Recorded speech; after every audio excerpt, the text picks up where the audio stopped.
So this is our garden here where we've got all our nightshades planted. We've got our indeterminate tomatoes here in these cages. We've got our determinate tomatoes, our Bella Rosas over there.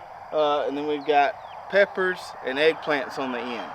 Our indeterminate tomatoes here, our aromas and our brandywines are starting to crawl up these cages. We've got a few little flowers there that start to put on a little fruit, and these cages are doing a good job of confining and supporting these indeterminate plants. As you can see here, our determinate tomatoes, our Bella Rosas, are starting, they got flowers on them and starting to set fruit right there. And so we need to go ahead and get the trellis ran on these guys here, get our Florida weave done so we can support these plants once those fruits get a little larger. So this weekend we went ahead and ran one line of string for our peppers here, and you can see this technique we use securely wraps around that plant there, keeps it nice and stable so it blows either way, keeps that plant supported when the fruits get heavy or if we get a nice little windstorm. So as far as the setup goes for our Florida weave, we use T-posts and we use wooden stakes. We put T-posts on the end of each row, and then we put a few T-posts in the middle of the row to give us some extra support. For this row right here, which is about 30 feet long, I put 3 T-posts in the middle of the row. And then along the row where there's not a T-post, I put a wooden stake between each plant. So whether it be a wooden stake or a T-post, each plant has a post on each side of it that we're going to use for support. Now the only thing is, when you've got drip below these tomatoes like we do, when you're putting these posts in, you need to be a little bit careful. Just don't puncture your drip, but you can usually dig down there, find that tape, and put the post right beside it. So before I run my string, I like to come in here and prune these bottom lateral stems off this plant here. That first run of string, I really like to have good contact with the base of the plant, really supports it nicely. For the other string that will run as the plants grow is not as important, but this first one I really like it to be close to that stem so it holds it tight. So I just come in here and I'm gonna take that one off, that one off, and that one there off. Maybe even this one right here. And that'll give me a good base to wrap around there. And I'll just throw these leaves out away from the garden.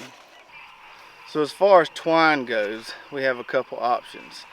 We sell this cotton butcher string here, which is a cotton twine. Comes in a smaller roll.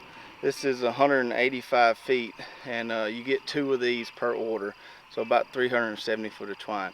So if you're not doing a ton, this might be a good option for you. And if you care about the twine being biodegradable, this, because it's made of cotton, is biodegradable. So that's important for some people.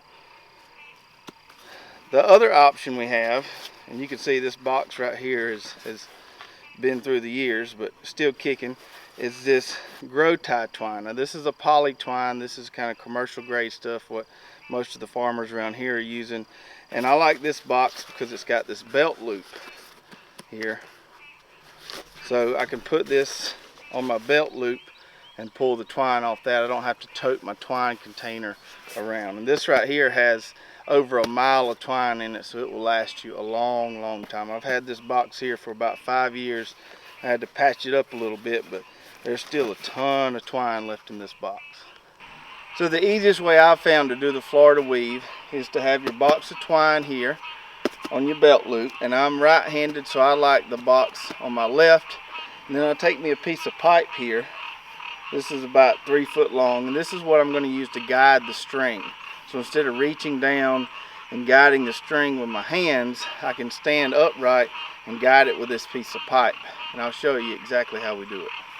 Okay, so I have my string ran through my pipe here, and then I'm going to tie my string around this first T-post here. And I'll only have to tie it again when I come back around. Okay, so I take my pipe here, and I'm going to go on one side of this tomato plant. I'm using my hand to feed the string and my pipe to guide the string. And I'm going to wrap it around that post. Then I'm going to come on the back side of this plant. I'm going to wrap it around that post a couple times. Come on the other side of this plant. Wrap it around that post a couple times. Into this plant, wrap that a few times. So we alternate which sides of the plants we go on, and then we'll alternate that again when we're coming back around.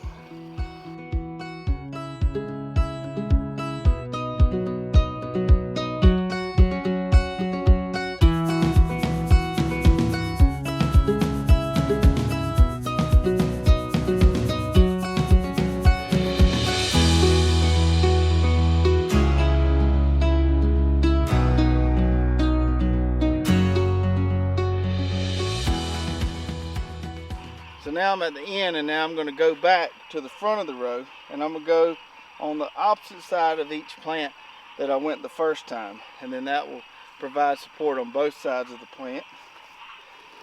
So let's come here, wrap around the stakes again.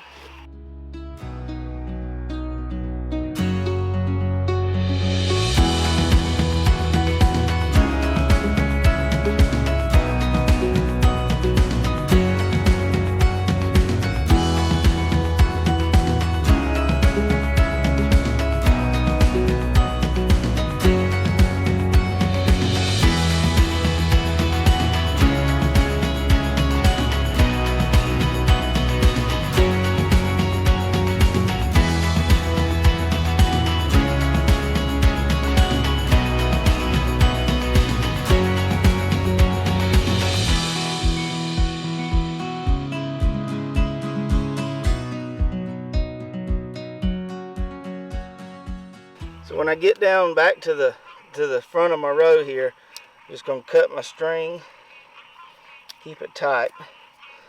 I'll wrap that around with my hand a couple times. I'm just going to tie it off. So there you go. We show you just how easy it is to do the Florida weave. All you need is some stakes, which you can reuse year after year, a box of twine here, and a little piece of pipe. And you can string those tomatoes up in no time. We'll probably run one more line of twine in another week or so, and probably a third line later in the season. So if you need a box of twine, I'll put a link in the description. You can get one of those. If you have any questions about growing tomatoes or trellising tomatoes, put those in the comments below, and we'll be glad to answer those for you. Also, if you like our videos, subscribe, give us a thumbs up every now and then. We really like to see your feedback. Thanks for watching.